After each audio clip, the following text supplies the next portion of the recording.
Really valuable insights and comments, I think, that go to the core of who we are as Americans. And John Gore, thank you for your leadership at the Civil Rights Division. And Jesse, we thank you as our number 3 in the department, the leadership you're giving to us here every day. So we look forward to the panels that will be going on later today. I understand my friend Heather McDonald, who's has such tremendous insight into crime and punishment in America. Nadine Strawson, always principled and challenging former president of the ACLU, will be our keynote speaker. And I'm looking forward to the afternoon's conversation between Deputy Attorney General Rod Rosenstein and my good friend and former Secretary of Education, Senator Lamar Alexander.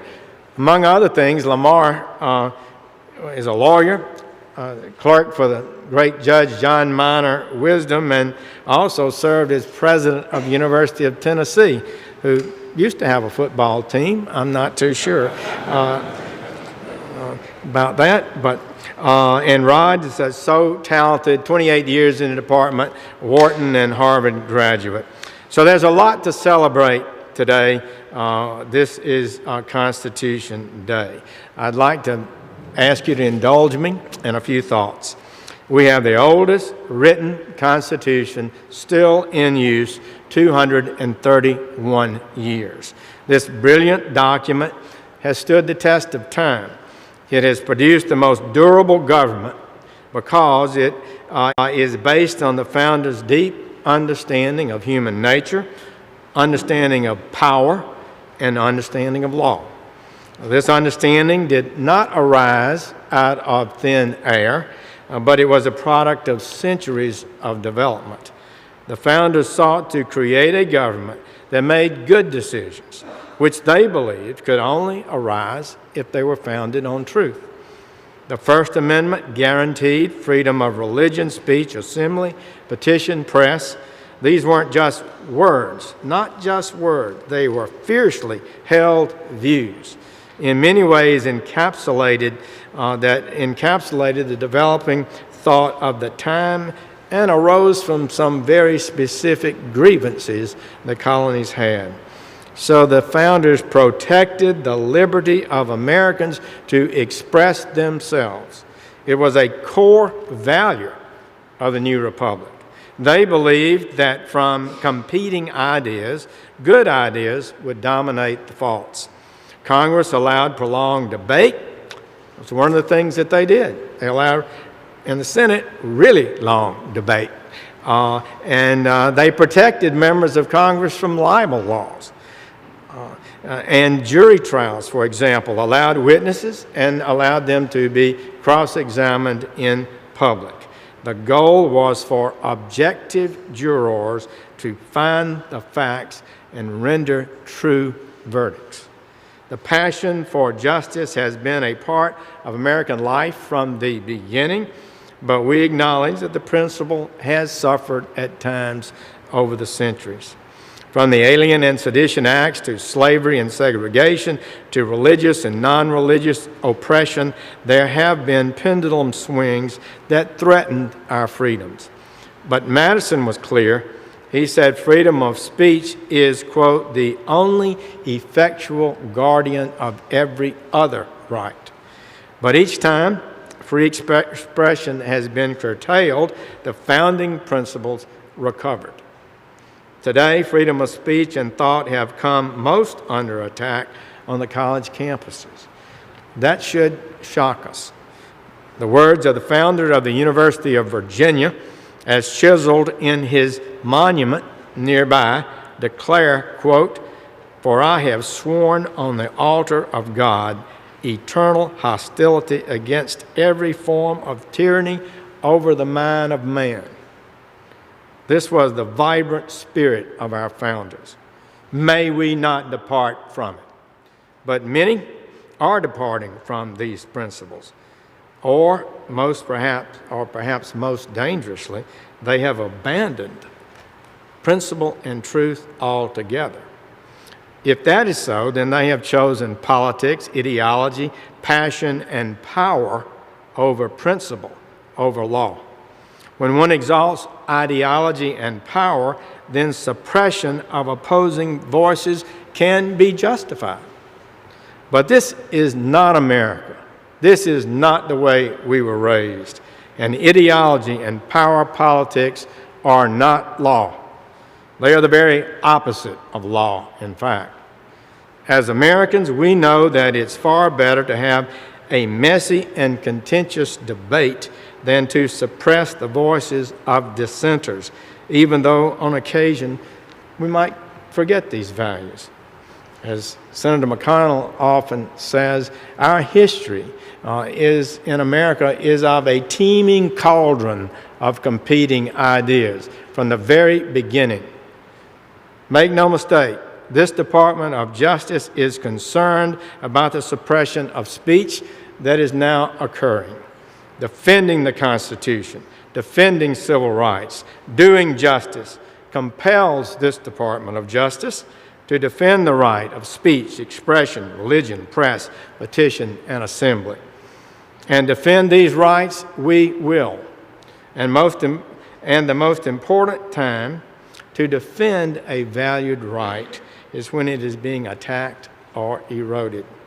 So last year, the Foundation for Individual Rights in Education surveyed 450 colleges and universities and found that 40% maintain speech codes that substantially infringe on constitutionally protected rights.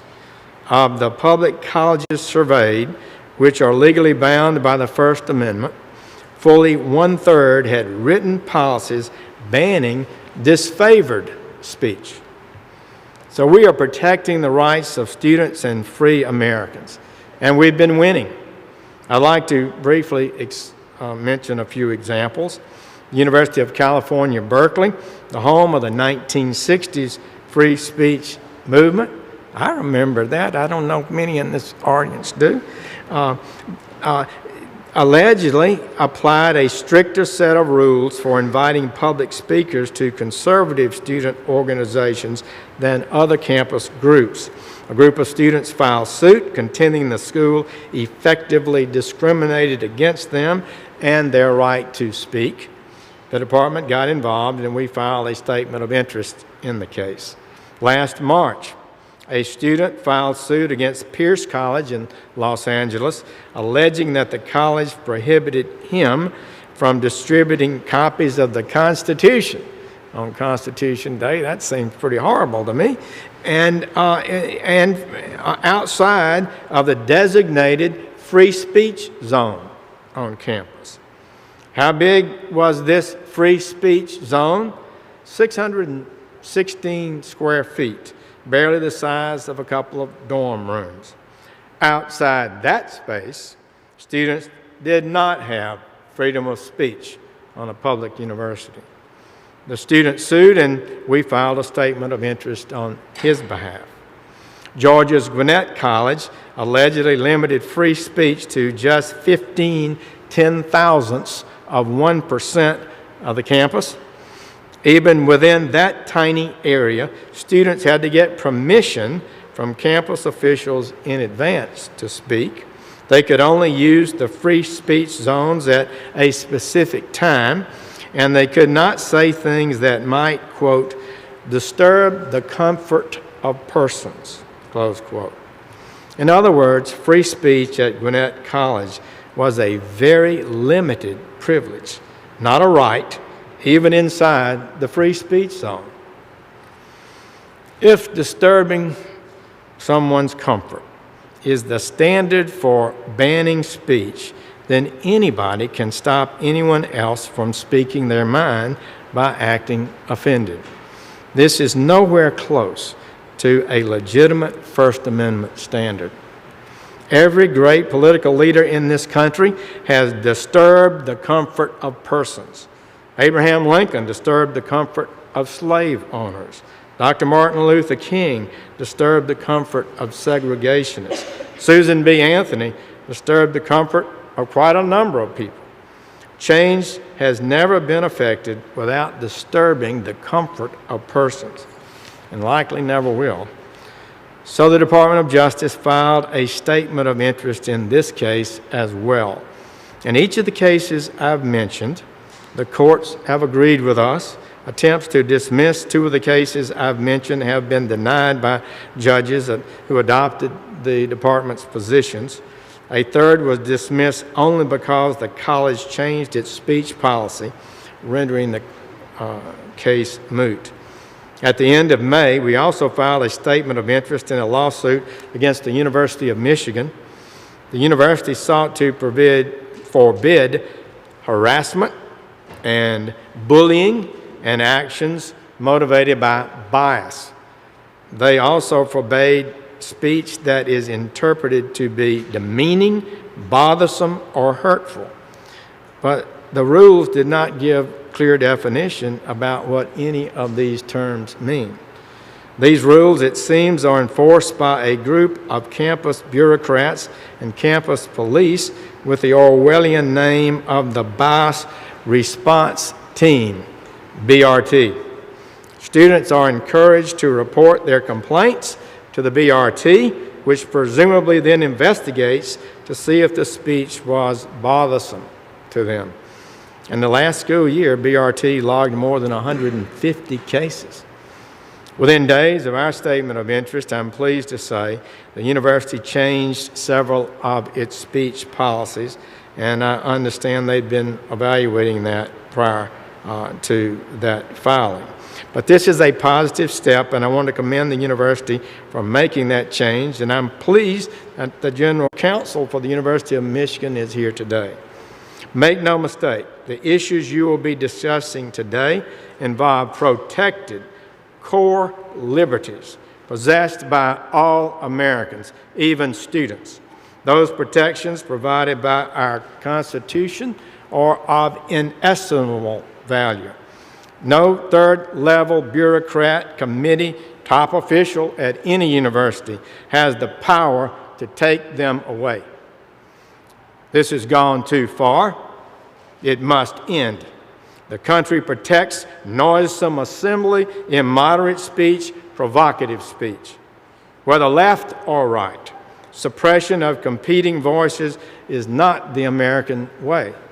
We have reached a pivotal, perhaps even historic moment. It's time to stand up to the bullies on campus, bullies in our culture. There are radicals out there that have openly and systematically justified actions that would deny Americans the right to speak out against their favored ideological agenda.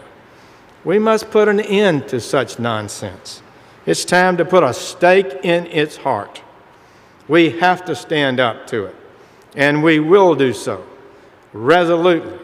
We are going to keep fighting for the great freedoms vouchsafed to the American people, and we will endeavor to do so according to the highest constitutional and legal standards, and we plan to keep winning. Thank you very much for joining us today, and we wish you every success in the meeting throughout the day. Thank you very much.